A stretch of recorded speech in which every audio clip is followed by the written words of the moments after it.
Good evening. We want to thank this audience, the virtual audience, and also the physical audience here at the First Amendment Center here on Vanderbilt University's campus. My name is David Plazas. I'm the Director of Opinion and Engagement for the USA Today Network Tennessee. And tonight's conversation is about college affordability. Student debt is at record highs of $1.4 trillion, and access to higher education in some cases is very difficult. Tonight's conversation is going to be precisely about those factors that will allow people to complete their education and at the same time be successful without being overly burdened with college debt.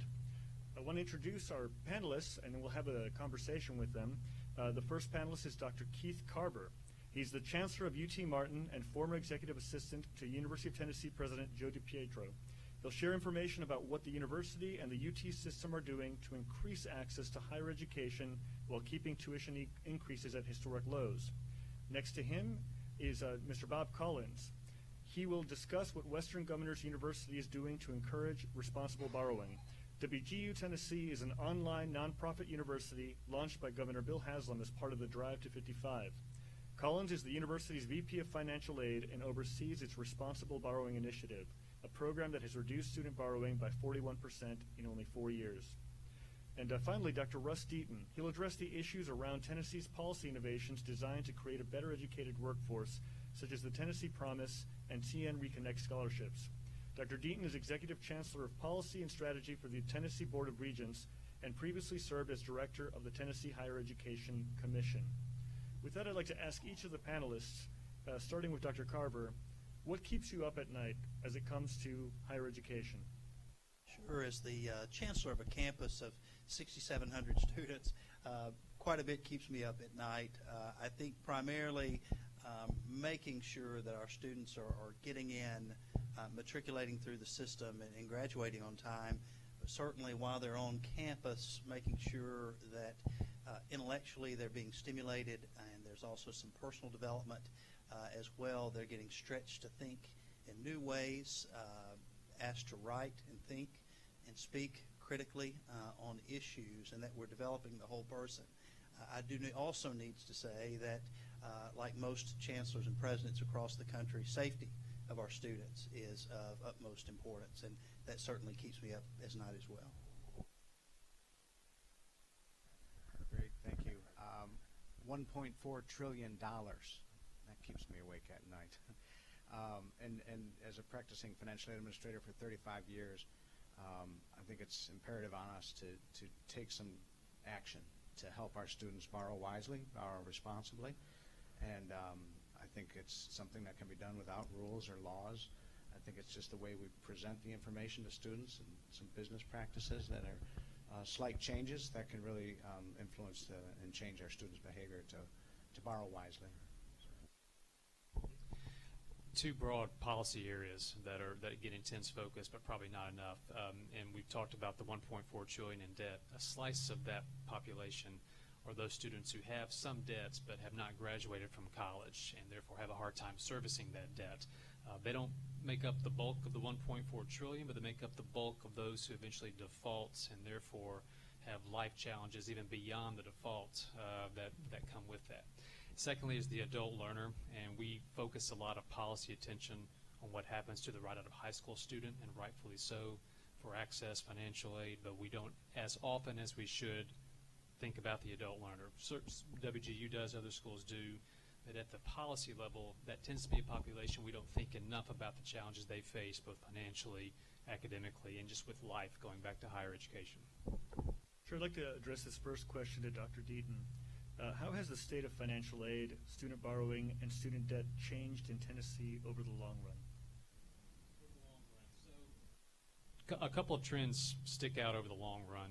One would be the significant state divestment in higher ed on a per-student basis. You see this in Tennessee and across the U.S., and within the public sector, that tends to then put more upward pressure on tuition. So you've seen basically a shift in the funding responsibilities away from taxpayers and towards students. So long term, you've seen that shift occur. It's just a difference of degree, not of kind, across the states. Everyone's experienced this. Financial aid in Tennessee has had some explosive growth. If you look over the last, say, 15 years, the lottery scholarship, Tennessee Promise, And just the state's need-based grant has pumped in what is amounting to about $500 million in financial aid for public school students. That's a significant long-term investment. That allows lots of students to avoid having to borrow as much as perhaps they otherwise would have. And so Tennessee, one of the data points for us that's healthy as a state is our debt levels are fairly low compared to other states. Again, that's debt, though, only for those who graduate, pointing back to the debt but no degree problem as a blind spot that we have. So long term, I guess those are the two trends I would notice: the state divestment shifting to tuition, and then the significant growth in financial aid over the last 15 years. Thank you. Mr. Collins, in simple terms, how do colleges determine student eligibility for federal student aid? Terms being the operative, right? You first have to start with a free application for federal student aid. It's a FAFSA. We use acronyms in this industry too much. So it's free. That's the first word in the FAFSA. And the federal application is available, will be available come October 1st. So in a few weeks, this application will be available for students that are applying for aid next July. Okay, so it's early in the process. You have the opportunity to fill out the free application for federal student aid starting on October 1st. One of the things, don't be daunted by this federal application. It's getting better. It's got some smart technology, and I understand, you have the ability to, a lot of the eligibility is based on your household size and your income. And so you have the ability, instead of trying to find your 1040 and figure out what line number you're supposed to put on X in the form, you have the ability to conduct a data retrieval directly from the IRS. So it makes it more streamlined, it makes it more accurate. So the FAFSA is the first thing you need to do, and that's for federal financial aid. Now, many of the states will use that same information to determine eligibility for their own state-funded student assistance programs like we do here in Tennessee. So start with the FAFSA, and that's the information that is going to be used from that application. Colleges will be able to determine what the family is expected to contribute, family contribution. A simple formula to financial aid. It's the cost of attendance minus your family contribution equals need. Okay? Simple. Now, that's need-based aid. There's two types of aid. One aid would be a merit scholarship program based on talent or something along those lines. So that would be the eligibility for the merit is separate from this process. The federal formula determines expected family contribution, and that determines your need, and colleges can award up to that need. So. And just one of these fun facts for the audience, that Tennessee is the #1 now in terms of FAFSA, and I think for the last 2 years that's been the case. So Dr. Carver, what are some key steps universities can take to reduce college costs? Sure. I think, first of all, it's just got to be an intentional, continual process, looking at your budget, looking at where you're spending money, but also being very mindful that as public institutions, we're stewards of state money, and making sure that we're operating as effectively and efficiently as we can. About 4 years ago, the University of Tennessee formed a group called the Budget Advisory Group. It's called the BAG Initiative, another acronym. And one of the parameters that it addressed was, we looked at the decline in state funding, and obviously that's not intentional. There are a lot of needs in our state, and needs are growing in other areas besides just higher ed. But we decided that we would look at ways internally to become more efficient in how we operate. And one of it was with tuition cap. And what we decided to do as a university system is look at the higher education price index, the HEPI rate, which is normally about 3%, and all the campuses agreed to not increase tuition higher than the HEPI rate. So for the last 3 years, we've had 3 highest consecutive years, or continual consecutive years, of the lowest tuition increase that we've had since the UT system formed in 1968. So, for example, last year at Martin, our tuition increase was 1.8%. So what we've had to do is look internally at other ways to control cost. And again, it's just being very intentional about that process and making sure we don't sacrifice a quality experience for our students. So, and just one quick note from the audience, if you could hold your microphone close to your mouth, it's kind of like a Freddie Mercury or Madonna type of thing, please. So we are next going to ask a question to Mr. Collins. And this question is, WGU has reduced student borrowing by 41% in only 4 years. How did you do that? Yeah. Again, it was a simple business process change. It's how you present the information to the student. At the time, they're about to make a decision on how much money should I borrow, right? So it was, we looked at the process to keep it plain language, kind of a question and answer format. How much does it cost to go to WGU? We talk about direct costs, we talk about indirect costs. So direct cost would be the tuition and fees that the institution would charge the student directly. The indirect cost is meals, housing, live, eat, breathe, go to school, right? That's the indirect cost of education. So we present this information to the student, and we tell them after they fill out that FAFSA, the free application, that's the time where we present the information to them. How much does it cost? How much gift aid am I eligible for? Free money, the grants? And then how much loans are they eligible for? At that point, we present to them, we tell them, you should only borrow enough to cover your direct cost.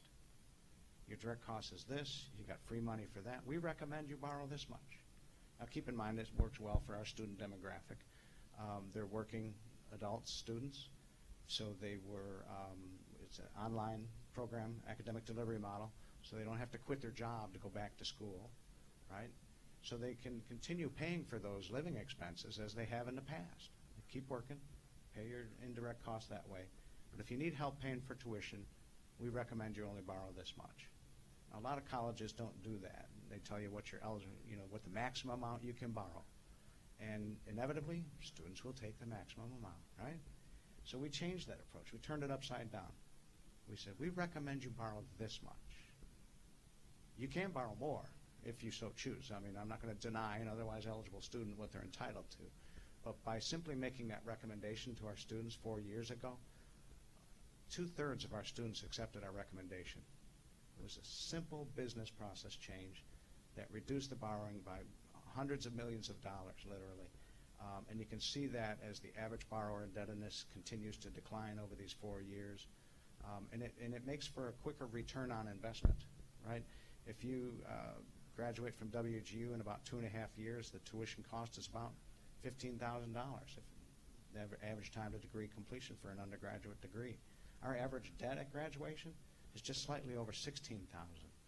So, the return on investment comes a whole lot quicker for those students that have lower debt, as well as other life decisions, mortgages, family, autos, right? All of these retirement savings, all of these things that burden, that $1.4 trillion burden is having on our economy, I think is significant. And so I think, it's the way you present the information to the student, help them make an informed decision to borrow wisely.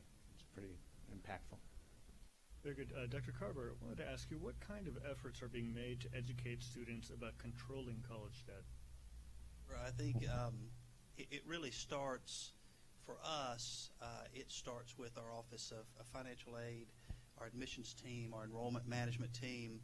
Over the past few years, we've become much more intentional about getting that information out there early, and not just through our communication pieces and our website. Obviously, we have very individualized portals that students can go to find out that information. However, we've been very intentional about working with guidance counselors, about working with principals, about working with the area schools where we recruit, whether it be a financial aid night, whether it be an individualized one-on-one session with a student or a parent. Right now, 36% of our students at the University of Tennessee at Martin are first-generation college students, and we feel a real obligation to go and explain and be very clear about what the fees are, process for loans, availability, and then how much you actually need not how much you're eligible for, which is a great point. So really being proactive with communication with our external audiences, specifically the high schools, about that process. And that's very important. Certainly, Dr. Deaton.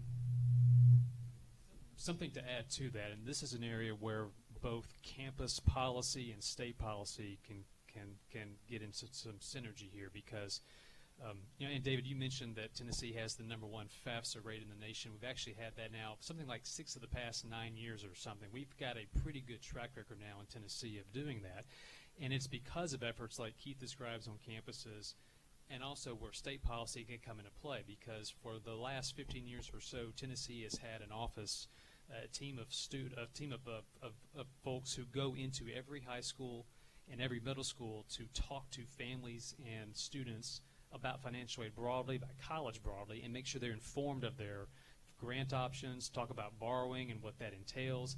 It's that high-touch education piece that both campuses do and state policy can do to try to attack this problem. There's a role here for both. Sure, I'd like to ask you all a question to go back to basics question, which is, what is the value proposition of going to college these days? You know, there are a lot of people who are very much afraid of going into debt, who are concerned that their degree might not give them the return on investment in the workforce. Could you talk to us a little bit about what is it today that you tell students? What do they get out of a college education?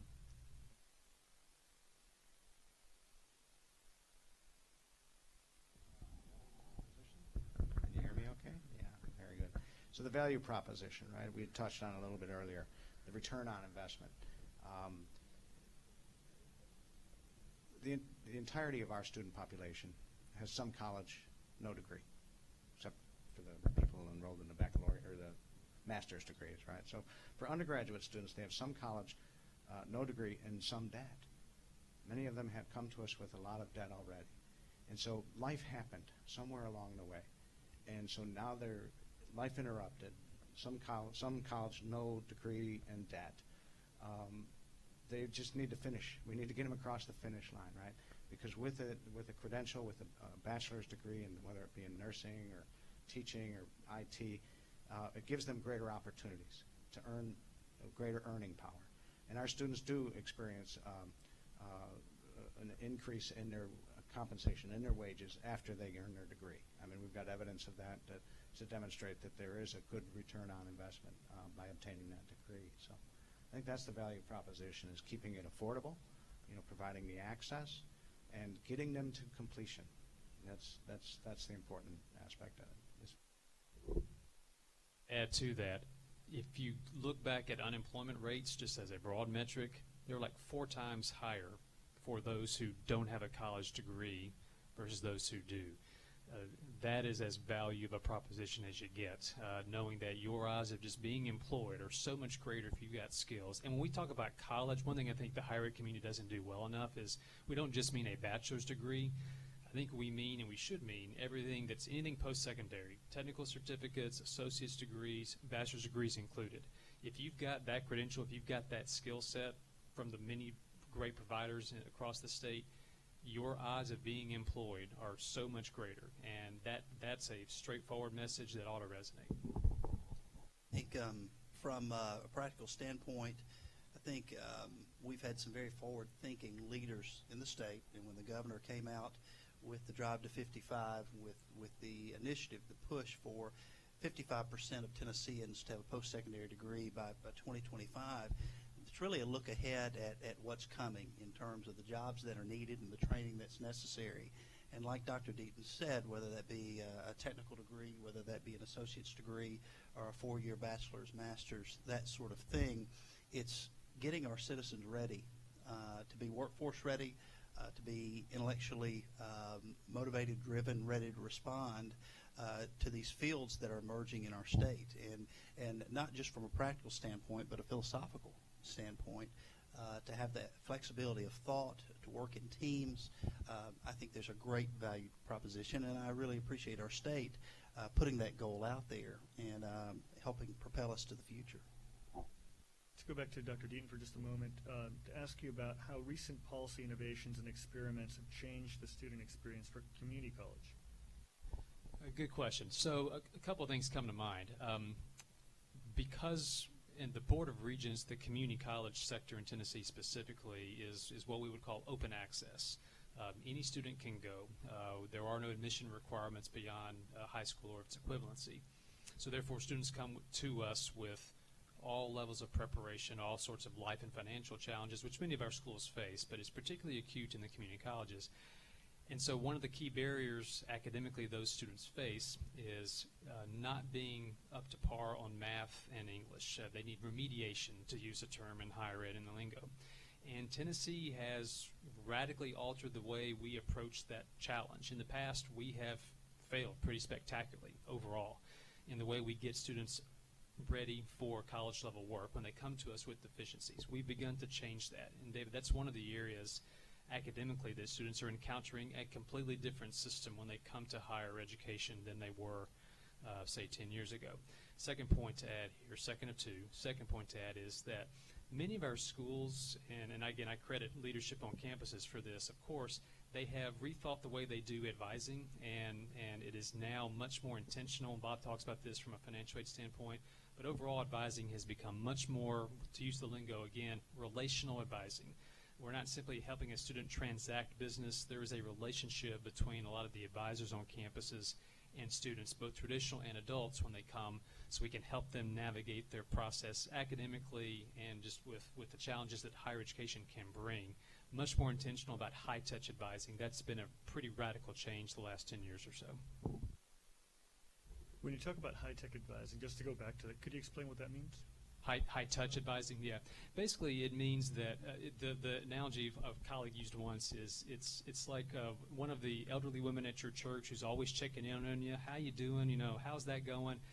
People always having that relationship with a student, constantly checking in. Oftentimes, it's not about academics. It's not about the test tomorrow. It's about, it's about life. It's about challenges with work, with family, and just that relationship that's being built between that advisor who really knows the student. That is key, and that not only gives a student a resource, but it's a personal connection on a campus with an administrator, with a professional staff member who knows how to navigate her through her challenges. Very good. I'd like to go back to Dr. Carver for just one moment and ask, how are students being educated about life skills related to managing personal finances while in college? Sure, great question.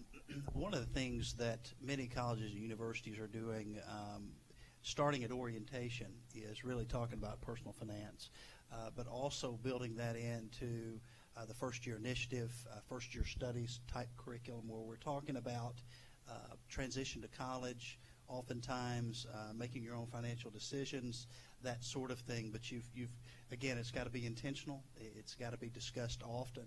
I think another thing that we're seeing at a regional institution like Martin is we're getting partners in the community, whether it be a local bank, whether it be a local financial institution that will offer to come in and talk to freshman seminars, to talk to orientation groups, and talk about just sound financial management. And it's just the basics. And I think one of the great things that these folks do when they're designing courses, designing programs, is they don't assume anything. They don't assume the students are coming in with any sort of background, and I think what's surprising is how receptive students are to hearing about personal finance from a basic level.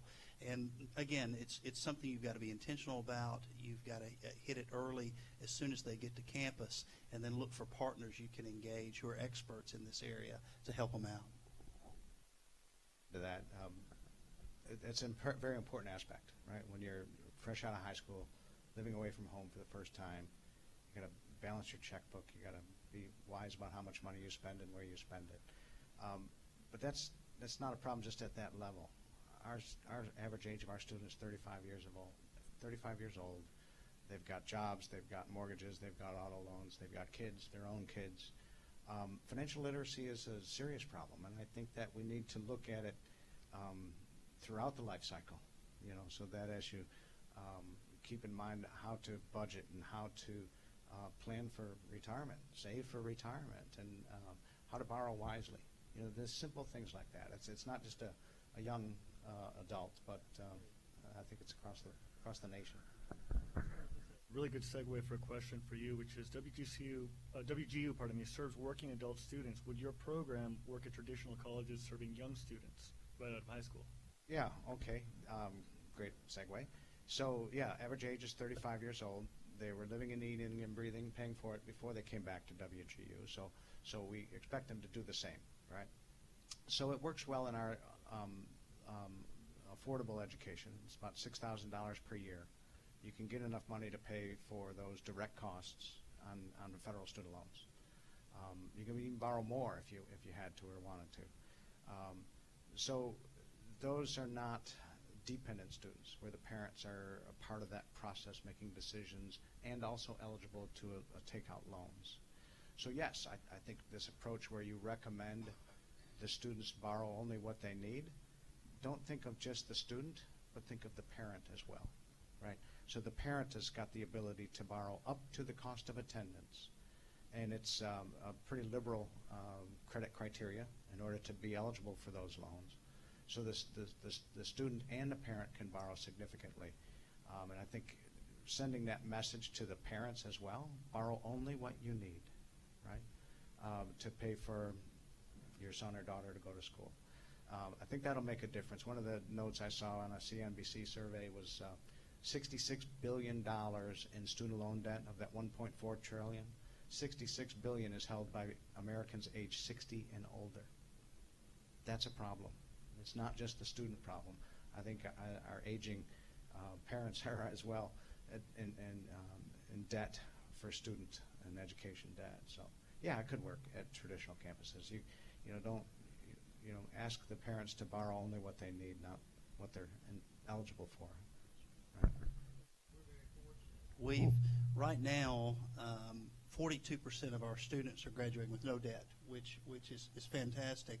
And the average debt of those who are, the other 58%, is $24,000. Now, granted, we need that 42% to be higher, and we've got to get that 24,000 much lower. So we've got a lot of work to do, but I think we've got a good start, and but we've got a long way to go. I'd love to pose this question for any of the panelists or all of them regarding the landscape for higher education in the future. Now, we know that the initial federal budget for higher education severely reduced many programs, be it in terms of Pell Grants or other types of scholarships. What are you seeing down the road, and what do you need in terms of federal aid, federal programs to be able to continue to operate at the excellent level that you're at? I'll start.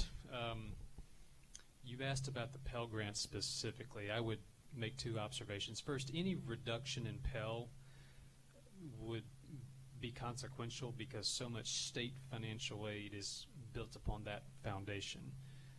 It is indeed the largest financial aid source across the U.S. in the aggregate, and most likely at most institutions. And to kind of put that in perspective for you, there's around $500 million in Tennessee public higher education from the Pell Grant.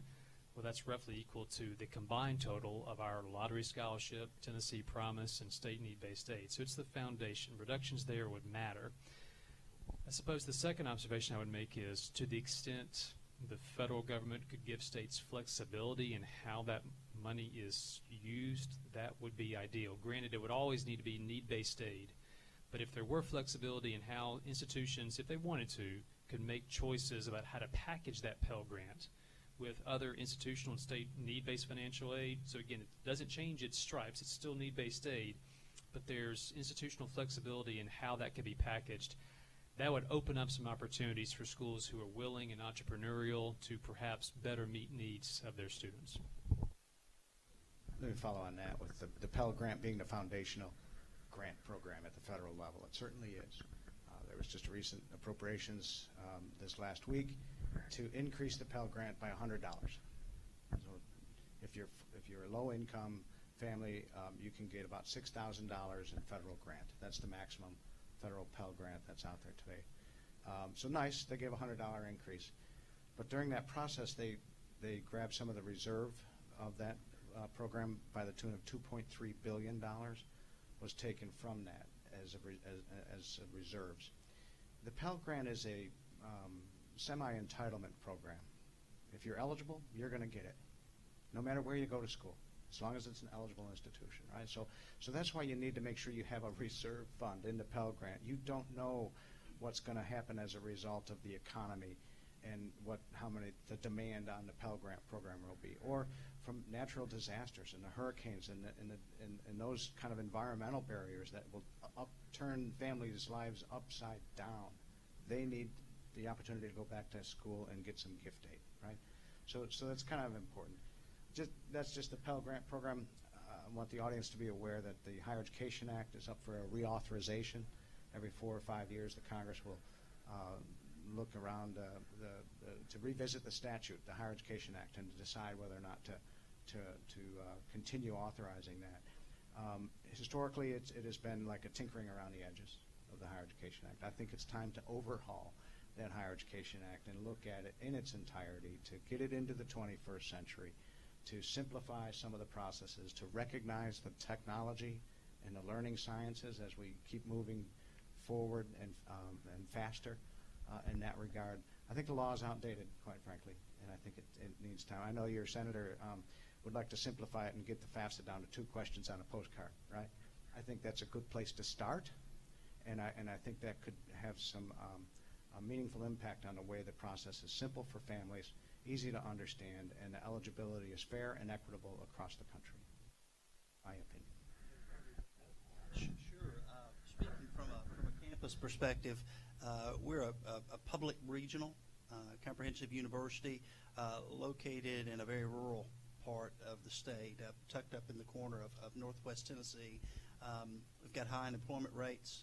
We've got a declining population grouping, and as a result, we recently looked at our student body, and 46% of our students are Pell eligible. And so anytime there's conversations about Pell and aid, impacts it has locally in the state on financial aid, we're very interested and very concerned. So any changes that come about, we're just giving great credence to, and I agree. I think it's time to crack open some things nationally and maybe have a reboot. One last round of questions before we ask audience if they have any others, and I have plenty to go as well, if need be. So, Dr. Deaton, how has the overall Tennessee public higher education finance picture changed, and how has that affected student affordability? The overall finance picture, I think, has changed. And again, Keith, you mentioned earlier, some of this is not intentional, but states, when they're facing certain budget pressures, sort of drift into this. But there's been I guess I'll describe it as over the long term, a radical shift in who pays for what. And again, it's the case now where, well, probably, Keith, at your institution, you're probably 2/3 tuition revenue, 1/3 state funding. At most of our community colleges, it's a similar ratio. And so you have the bulk of the finance burden being placed on the student rather than the taxpayer. And even 10 years ago, that was not the case, and it was incredibly not the case, say, 30 years ago when many of the access schools were conceived. So that's a radical change, and not to say it's better or worse, but just descriptively that's very different. And then secondly, financial aid, and part of what Tennessee has done well the last 15 years is invest significant resources in financial aid. That's what the Tennessee Promise, the lottery scholarship, those things matter, and they have eased that burden, and Tennessee has done so greater than other states, and that's been a welcome change the last 15 years, and it's sort of culminated with Tennessee Promise, but that has dramatically altered the landscape that many students face when they go to school. One final data point, if I can, to squeeze this in. We talked about borrowing. One of the early effects of Tennessee Promise, and we're hoping to dig into this further as the years progress, is that it appears, lowered the propensity of students to borrow. Fewer people are borrowing less, which makes sense. But I think it's beyond just the money Promise provides. I think it has raised the awareness level among students and families about their own personal higher education finances, and that's a good trend to see. Very good. Next, Mr. Collins, since your specialty is in financial aid, on college completion, what can college financial aid administrators do to help students graduate with less debt? That's an important objective for all colleges, not just the financial aid administrators, but all colleges need to look at in all aspects of this equation. Russ, you hit on it there. The investment in state-funded student assistance, there's lots of tough decisions that happen at the policy, at the appropriations level, and within the state, and you need to reinvigorate the promise of education, right? That will drive your economy tenfold if done properly. You can make that investment. I think that's an important aspect of it. But it's that keeping it affordable as well.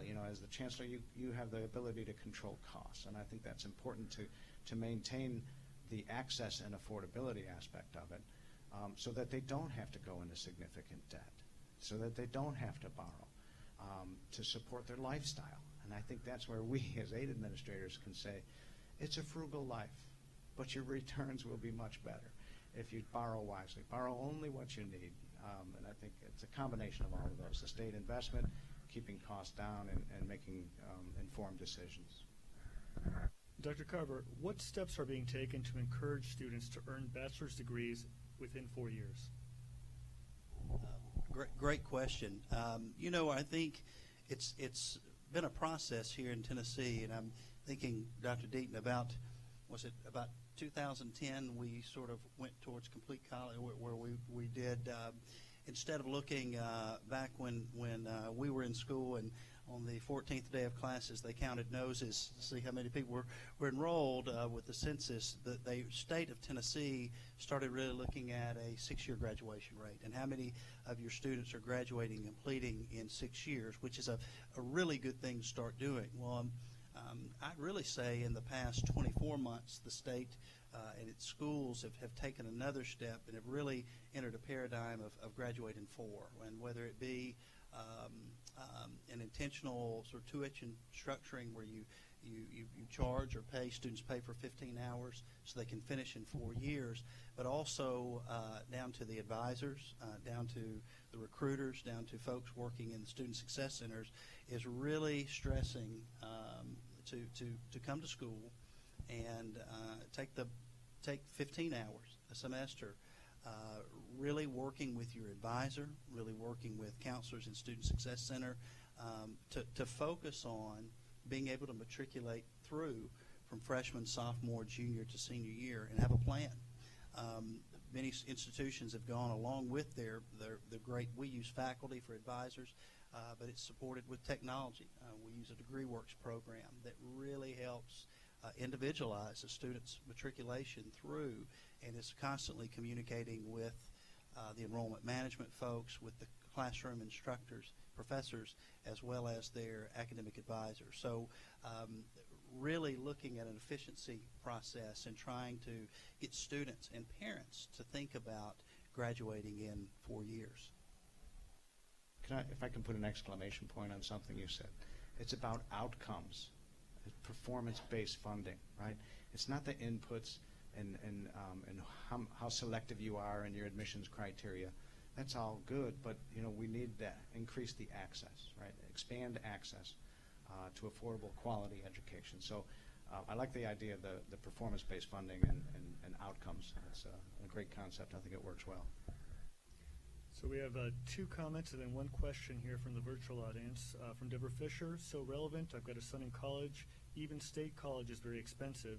I hate to see people discouraged from getting an education because they fear debt. A comment from Joni Bryan is, I hope they address the excessive debt many students are saddled with who only have a 4-year degree and low entry pay and can never get ahead. So we have addressed some of those issues. And then a question from Teresa Tui, who says, are there plans to discuss the use of veterans benefits to return to the classroom, either through the state or federal government? I can touch on that a little bit. The veteran population is ever growing and will continue to grow. The federal government has made a major commitment to the GI Bill. It's the what they call it, the post 9/11 it's got a new name now. It's a lifelong GI Bill. So you don't have to delimited amount of time that you have to use this benefit. As a veteran, you can use the GI Bill to go back to college and pay for your tuition, and some of your living expenses, depending on the institution you attend. So I know that at least at the federal level, the investment on the active duty military, as well as the veteran population, is significant and growing. So at the state level, Yeah, the Tennessee's veteran population is growing rapidly too, and federal efforts help. Tennessee has made some important policy changes recently with veterans to encourage them to go back to school and make it easier financially as well to supplement some of the federal benefits. Tennessee, in many ways, is a leader in the way we're addressing veterans' education and financial aid. Russ, they've actually turned it to Tennessee Strong. Is that right? In terms of getting folks to come back, and that was this last winter that came in, and from a local level, from a campus level, realizing that every student is different and every student has different needs. And when you're talking about a veteran population, they're coming in with varied needs as well, and making sure that in their advising, in career counseling, even in the admissions enrollment processes, making sure you're being sensitive to those very special needs. And it's been fun as a state to watch this emerge and grow. Forever GI Bill. If there are any questions from the physical audience here, what I'd ask you to do is just come toward me, and I'll put the microphone toward you. So think about your questions, and we'll certainly come back to you. Just raise your hand, and we'll invite you to come forward. This issue, again, coming back to the issue of return on investment, that's the constant thing, that constant fear that people have. Am I getting the right degree? Should I invest in a liberal arts degree anymore? Should I just go for business or engineering, or what are those kinds of things that you help students make the decision today, especially in a very volatile work environment where we're seeing innovations from autonomous vehicles that could displace a lot of workers who drive, or many other technology jobs that haven't existed before?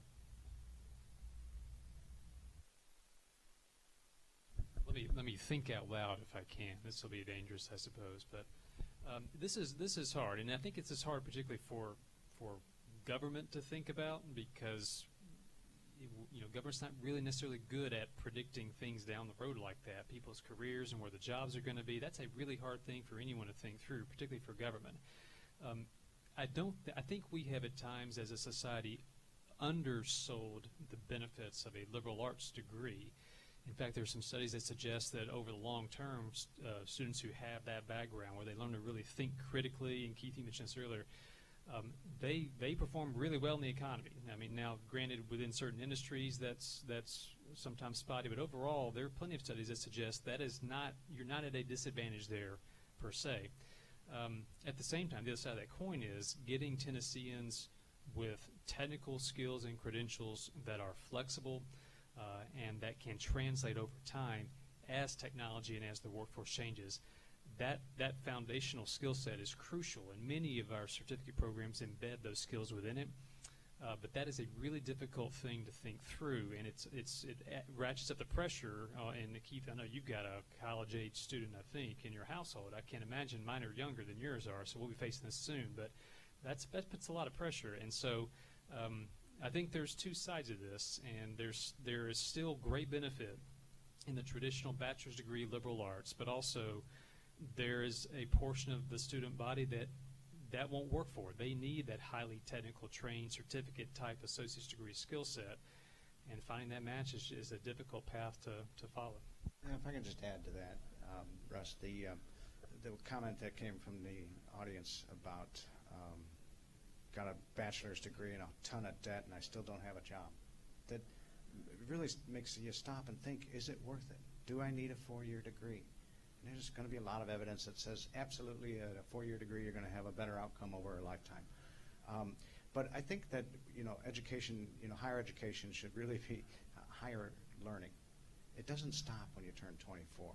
I think what we need is an investment to retool and retrain, to adopt and adapt to the changing economy and the jobs, the autonomous cars that we don't know.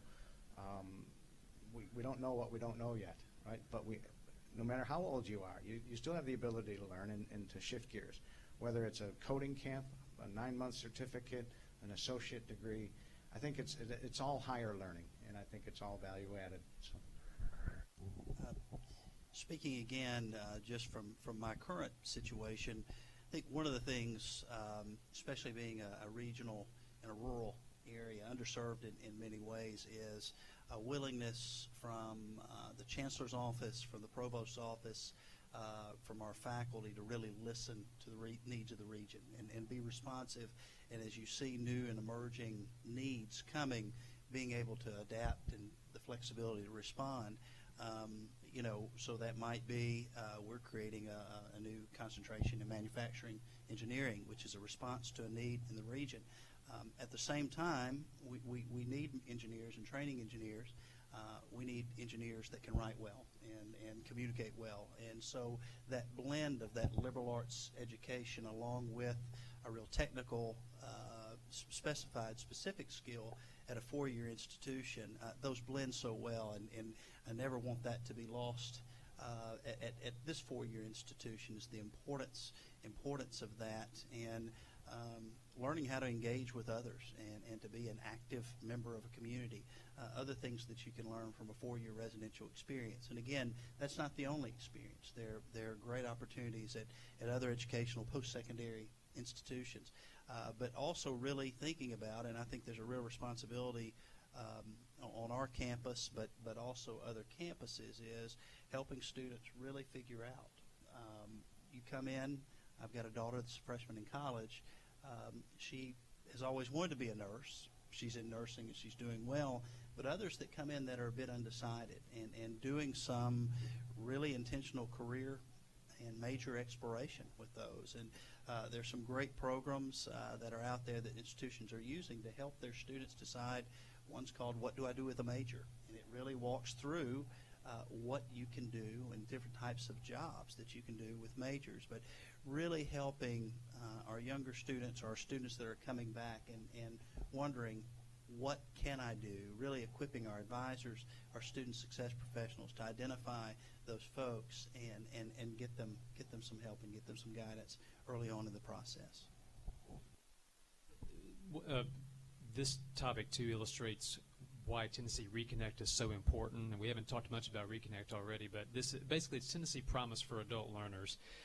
To kind of the overall landscape here, Tennessee's economy is humming right now. Unemployment is low, 3-point-something%. Adult enrollment is what we would call counter-cyclical. As the economy gets better, that adult enrollment goes down and vice versa. Right now in the community colleges, and I'm sure this is true at other schools too, adult enrollment may be half of what it was at peak recession 6 years ago. Preparing now for when the next downturn occurs and adults flood the system looking for those skills of lifelong learning that they need is crucial. So doing it now when the water's not boiling, when things are calm, is crucial for the state's future, and it'll set us up well when the next downturn inevitably comes. I have two questions, and I'll be right there. Two questions from a distinguished member of this audience, our executive editor, Maria DeVarine, fellow editorial board member. And the first one is this, and it has to do with graduate education. You know, when it comes to the notion of trying to juggle different things, you know, some students are trying to decide whether or not to go to the workforce or to go to grad school. How do you help them deal with the cost of graduate education? I'll let you think about that, but while I address our working adult population, they're already employed.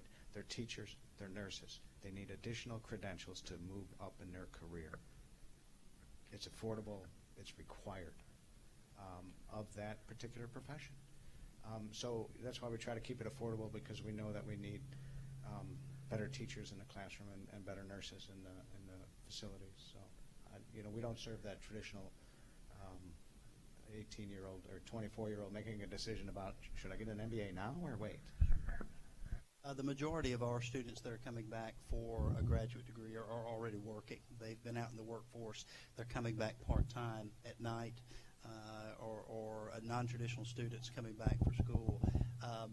Fortunately, our advising in the situation at UT Martin is such that it's a very personal relationship with a faculty member. And so as students are having these questions, I'll say the traditional age student that's 23, 24, 25 coming out, there's a lot of soul searching done at that advisor level, but also we've got a career planning office with counselors that gets in and are prepared to have those conversations with the students about the ability to go ahead, get in the workforce and start now, or do I jump straight into an MBA program? But it's really individualized, but it's tricky. It's tricky, and so it's individualized and case by case. Audience, sir, if you could come here just so we make sure we get you on the video.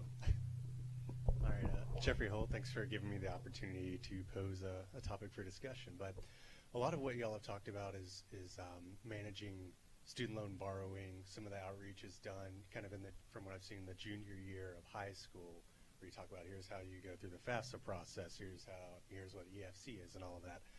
One thing we didn't really touch on is you much farther up the funnel is saving for college, right? And that's, there's a lot of tools that are out, but very low awareness of them.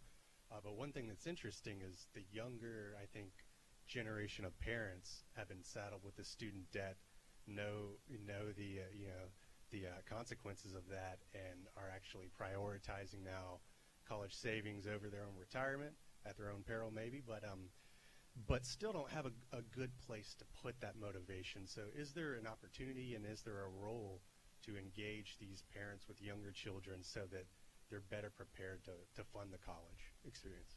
Thank you. Jeffrey said, was that your name, Jeffrey? Yeah, Jeffrey, good question. So people are getting savvier, and it's a good way to you describe that. I think one of the things that the state is doing is, are we familiar with 529 plans and college savings plans? That's one vehicle for this.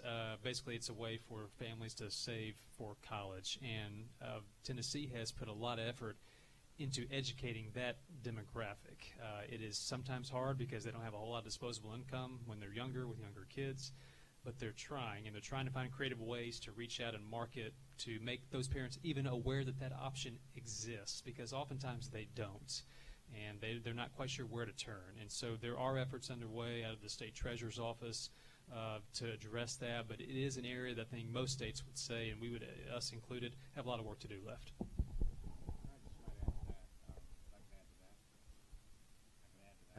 I can add to that. It's early awareness, right? These 529 savings account, you got to start early.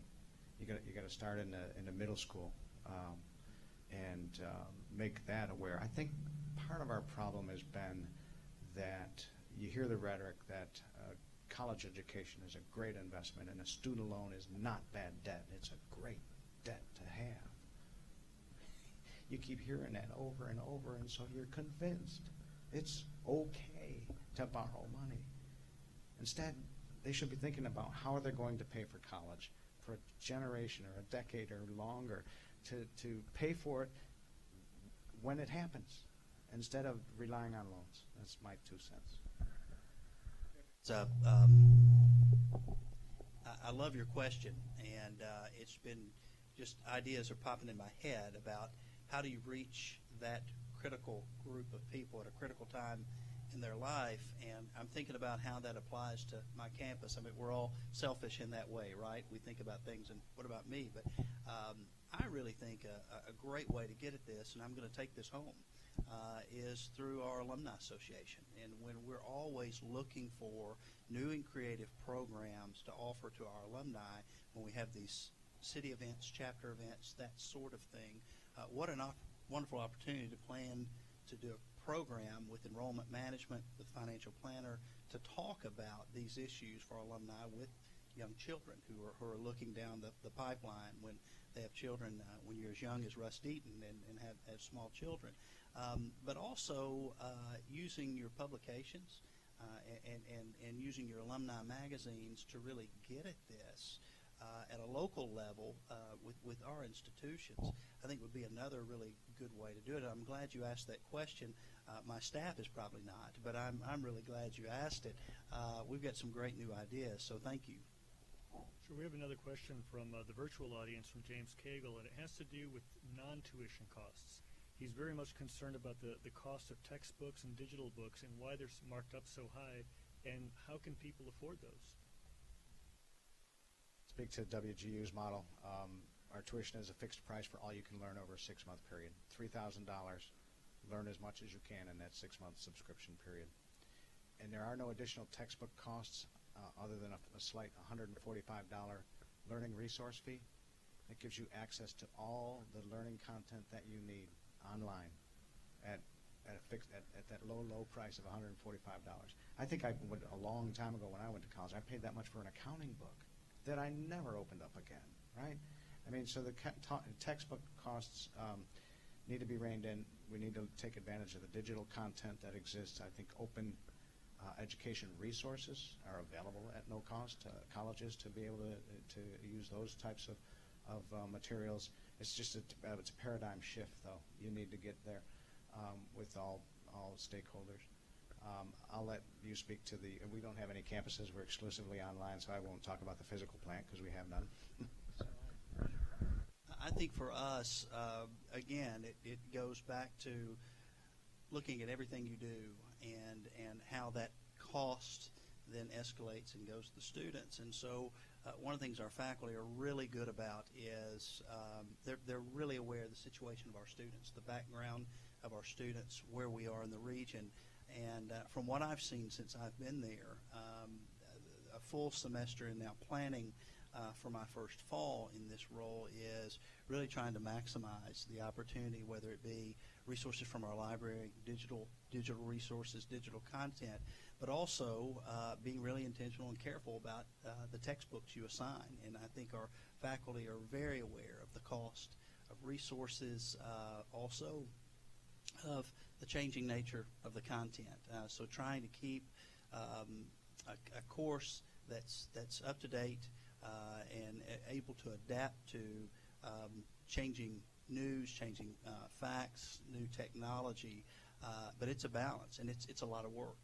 And one thing we do hear from students is the price of textbooks, and I know that's a concern shared by all colleges, community colleges. When you look at what books cost these days, it's tough.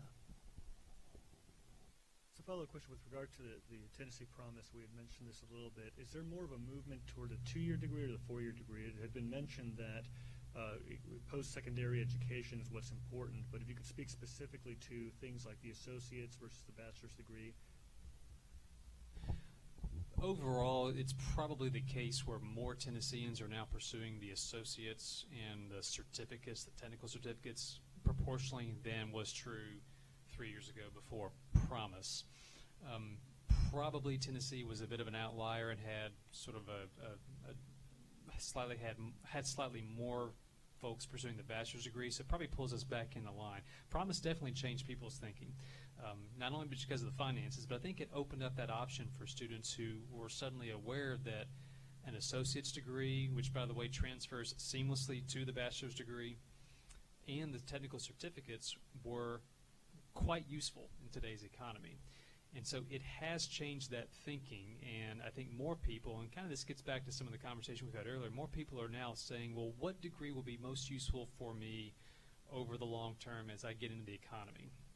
In conjunction with what do I really want to study, but there's a more nuanced decision now, I think, about how parents and students are choosing what degree to pursue and where to pursue it. But definitely Promise has shifted the proportion of Tennesseans who pursue the associate's degree than the bachelor's degree. I think from a four-year perspective, we realize the success and how good the Promise has been to get more Tennesseans thinking about college. And along with that, the four-year schools are looking to the community colleges much more than ever before in terms of these seamless articulation agreements that we have, but also making sure we have recruiters talking to the students after that first year and second year to let them know, hey, not only do we have degree programs where you can continue on and get a bachelor's degree, but also we've got financial aid for you. We have privately funded scholarships for you. We have the UT Martin Elam Promise, which is a guaranteed scholarship for students coming from any community college in the state. And so it's been a really good thing to raise the awareness, and I think the four-year institutions are really benefiting from it. Programs that specifically service adults who have English as a second language. Tennessee's immigrant population has grown significantly over the last several decades. I believe it's at about 5% now statewide, and certainly the foreign-born population in Nashville is 12% at least. Do you do anything differently to try to service those communities or try to help those communities get a college education, even if English is not their first language? We do. Obviously, much of that happens. We find out about it. We have 5 regional centers across West Tennessee. that are in, I guess it forms a web. If you start in Northwest Tennessee where Martin is, we go down into Ripley and Summerville and McNairy County and Selmer and Parsons and into Jackson. And obviously as we cast out a web, you find out pockets and needs in each of those communities, including the Martin community, and try to respond as we can and as the need develops with a cohort group, with a special class, that sort of thing, on an as-needed basis. But it does come up. We're getting to the end of our broadcast, and if there are any other audience questions, and if not, we can certainly start toward the concluding statements. We'd love for each of you to leave us with a piece of wisdom in terms of the higher education landscape, either a message about getting your college education or about how to encourage people who might be on that, they may not be so sure. You know, maybe they want to go in, maybe they don't want to go in, but they need someone to give them that extra encouragement, the high-touch mentors. So be the high-touch mentors here tonight, and what would you say? Let's start with... Yeah, I'll start. Well, first let me put in a plug to become a Tennessee Promise mentor. That's a duty I feel like we all share. I mean, there's a generation of our fellow Tennesseans who are wanting that, and it's a key part of Promise. And becoming a mentor, it's easy to do. It doesn't take a lot of time, and it's crucial in that student's development. I guess my party message would be that higher education has changed radically the last 10, 15 years. The way campus leaders like Bob and Keith interact with students, the way state policy has encouraged attendance with financial aid, things like Promise and Reconnect. Political leadership over the last 15 years has strongly looked to higher ed to be the engine of the next generation's economy. I mean, there's a lot of tailwind that are pushing people into higher ed, and I would just encourage anyone who's on the fence, go visit a campus, go talk to personnel, go talk to a mentor, go talk to an advisor, go see what a campus is like. It's a radically different place for the better, and you've got everybody in the state behind you. I guess that'd be my message. Words of wisdom. It is lifelong learning. Take advantage of that. You're never too old to learn. And I think our significance should be made on the access and affordability, right? And then it's about the outcomes. So if you need to shift gears mid-career, do that. If you want to be a teacher, come back to school. Get your certificate degree, right? I mean, so it doesn't stop. I think it's important that you look at the technology, the online learning. The learning sciences have advanced so rapidly. It's not just a campus anymore.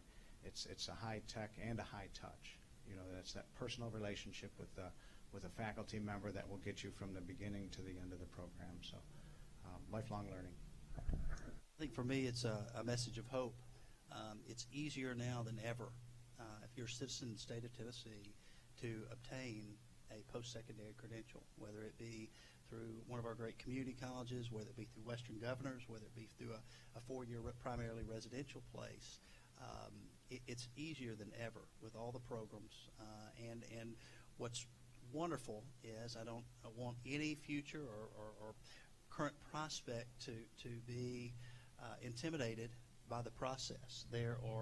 If you reach out to a campus, if you reach out with an online message, if you pick up the phone and call, heaven forbid we pick up the phone and call someone anymore, what you're going to find on the other end of that computer or the other end of that phone line is someone that wants to help you get to where you need to go.